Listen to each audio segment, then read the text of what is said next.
Sprinkle. Holy wash over my head for this situation. Many people I get, you know. Daily need you for my end, cause as I did talk, paragon, mende, paragon, effecto, all your goodness, oh, my life be your baka, and your business, oh.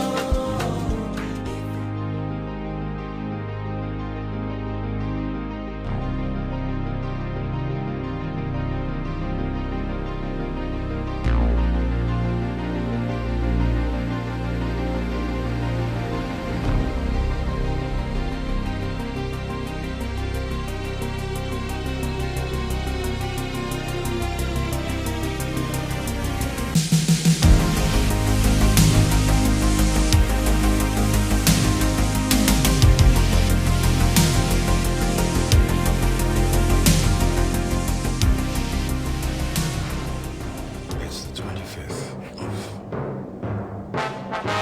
October 2023, and quite some time since the last live video.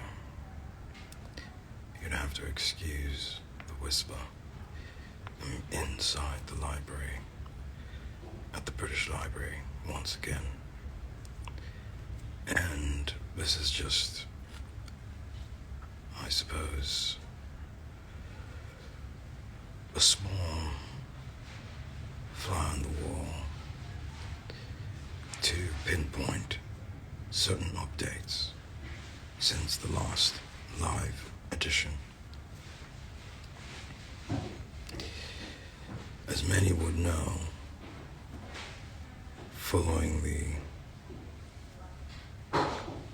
release of the artist documentary film Lockdown, History Man,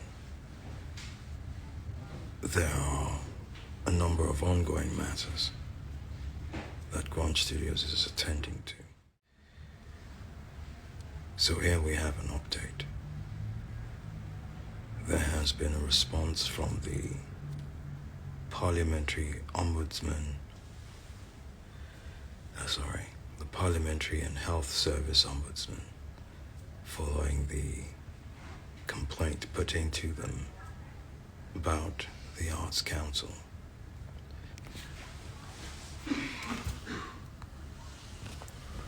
Here's a letter dated the 20th of October 2023, and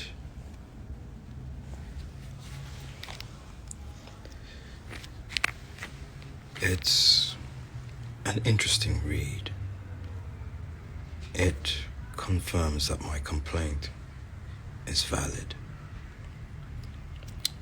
and the Parliamentary and Health Service Ombudsman agrees with my stance taken against the Arts Council England and their reticence to fulfill the agreement for the grant awarded to Grunge Studios Limited. As many would know who have taken an interest into my work at large, Grunge Studios Limited won a grant from the Arts Council England in 2020, a sizable amount. In my estimation, as I said on film, it's a record award made to a visual artist. The first tranche of that grant was paid. The second tranche, which was due in April 2021, which was extremely significant, an important amount of money that was expected along the lines of an action plan of an amalgamation of logistical actions specific to the relocation of my studios and my residence, did not arrive from the Arts Council. As a result, I am here today. If there is one significant moment, one significant event that documents why I am in the straits of a battle in life. It's the Arts Council's discrimination, either from the face of the shape of my body and its reflection, or the set of skills I wield as an artist. This has already been expressed both to the Parliamentary and Health Service Ombudsman and the Arts Council themselves. The Parliamentary and Health Ombudsman agrees with me that I have a legal position that's being contravened by the Arts Council England. Now, I'm not going to go through their whole list of recommendations, but suffice to say, inclusive of the letters, there's quite a few pages of it. Right. This is the result of about, 6 months of waiting. You can see it here. It details the MP, as was noted on film, Tulip Siddiq, the MP for Hampstead and Kilburn, and it talks about the decision and so forth. I'm not going to go into it. It's a long letter, right? The point is, they recommend a judicial review, so I have to go to court in order to get that second tranche, and in order to get compensation and an apology for the complications that they have put into my life. Aside from that, I'm also having to deal with the bogus allegations made by certain Metropolitan Police constables who claim that I assaulted them on the 22nd, or is it the 23rd of February 2023 at Sloane Avenue, where I myself, if you've seen the film Lockdown History Man, was the one violently assaulted. It's very simply police brutality. There was a hearing about almost a month ago where the sitting magistrate made an atrocious decision. They want to contend with my diplomatic agency, where in a previous trial where such similar claims were made in April this year, with respect to a similar occasion of police brutality last year in front of Holmes Hotels, which was featured in the precursor to Lockdown History Man, that is Lockdown 2021, where those allegations were dismissed by the court. There was, I don't recall, there was a contention with my diplomatic agency for the Federal Republic of Nigeria. For those who are not aware, legally speaking, I carry a dual nationality. And with respect to that, there's a recommendation specified by Audley Shalsa, which allows me to retain my British nationality, at the same time carry out diplomatic agency for the Federal Republic of Nigeria. In that respect, I am endowed with letters of credence to confirm my diplomatic agency, no less the works that I have produced as a diplomatic agent. This judge put a spanner in the works by making a judgment in the face of authentic and valid documentation about the international relations of my position and station vis-a-vis the relationship between the United Kingdom and the Federal Republic of Nigeria, she has no right to do this. As far as the judiciary is concerned, if documentation is valid and authentic, it cannot be refuted. She did that, number one. Number two, there's a claim made by Ralph Tween, who is featured in Lockdown History Man, claiming that I assaulted him. I have since requested CCTV footage of the exact time he claims that I assaulted him on the premises of the hotel called Chelsea Cloisters. They've refused to provide any CCTV footage. In fact, they claim that for that week that I was there, they had technical problems with their CCTV.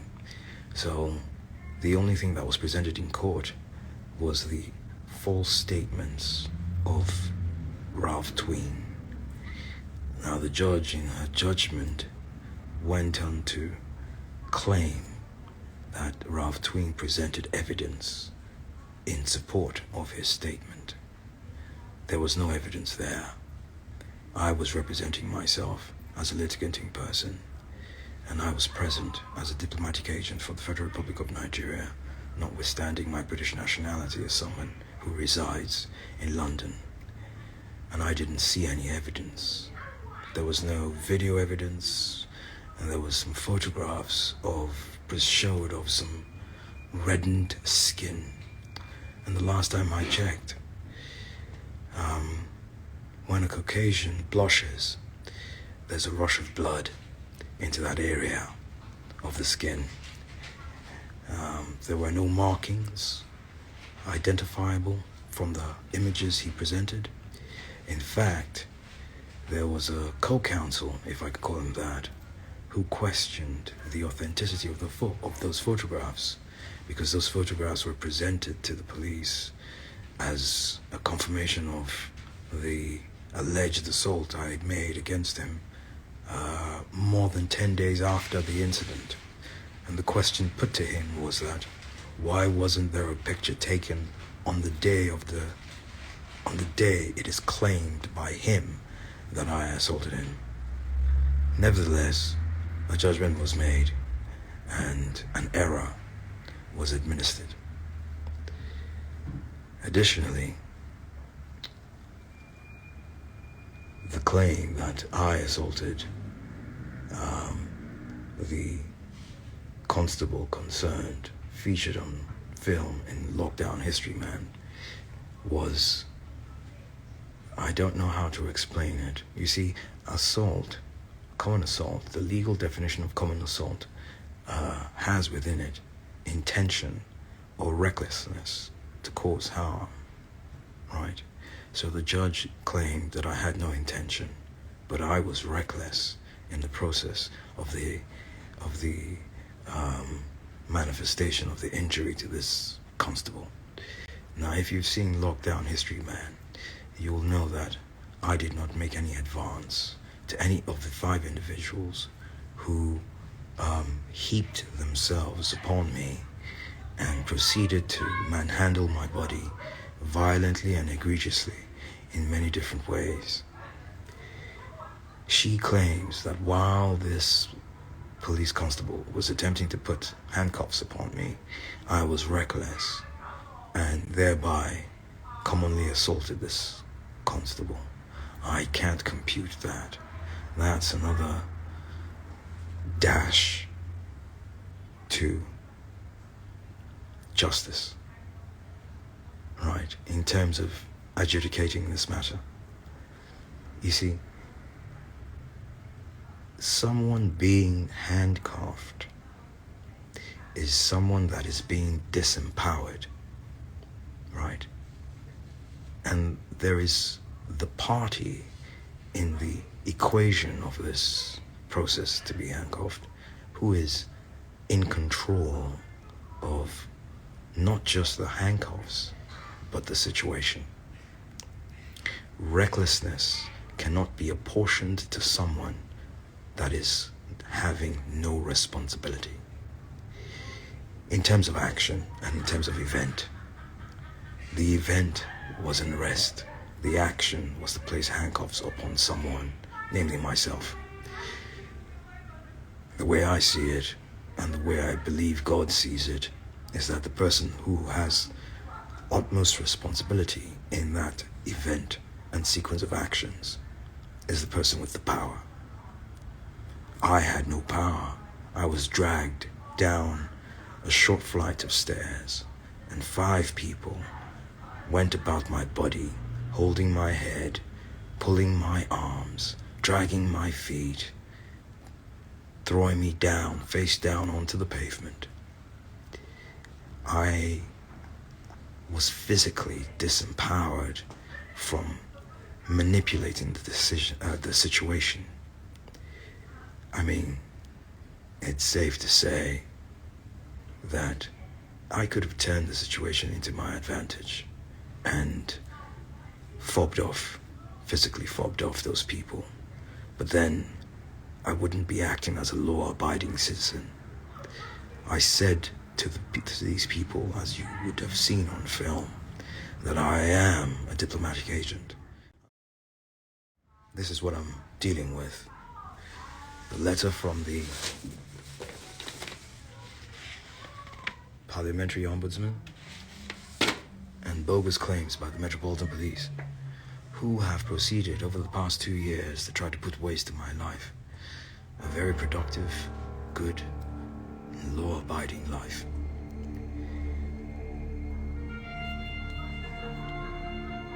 I'm almost speechless. I mean, I've said a lot of words now, but it's in the face of my professionalism that I'm speaking. But I'm almost speechless because, as you know, I have been displaced from my home of 20 years. And my property I have not seen for almost more than a year after placing them securely and safely under the auspices of the Diplomatic Privileges Act 1964 until such time that I can go and retrieve them and re-establish my residence and my practice elsewhere. For anybody who is being indifferent or who is looking from afar and thinking negatively about me and trying to transplant some kind of ineptitude or some kind of impairment, I'd like to say respectfully, fuck you. If you are not of that tent and you are there watching, observing, and necessarily involved in your own life as you should be, but you have a moment to be less indifferent and would like to show your support, there is the GoFundMe page with the campaign 2000 Black. You know, I need money, so make your donation. If not, you don't have money to give, there are the films, the artist documentary films that document everything. The first film that was made under my art studio's name, Grunge Studios, called Distinction, which tells the story of the defective documentation that was given to me by the design. And there are the next series of films from my animation film company, Ninja Film Studios, which tells the story of my involvement with the Metropolitan Police and their campaign of harassment against me. Titles are as follows: Boxing Intrusion, Lockdown 2021, and Lockdown History Event. Watch those films, share them around, raise awareness, and by God's grace, that awareness will help me, along with the letter and the awareness of the Parliamentary Ombudsman, Parliament itself. Siddiq is a member of Parliament, so Parliament is aware of what's going on. One will be able to find one's way back to a normal life that one wishes to have. I want to thank you for your viewership. Last time I was a bit hasty in leaving you. This time, I say thank you for watching. Goodbye.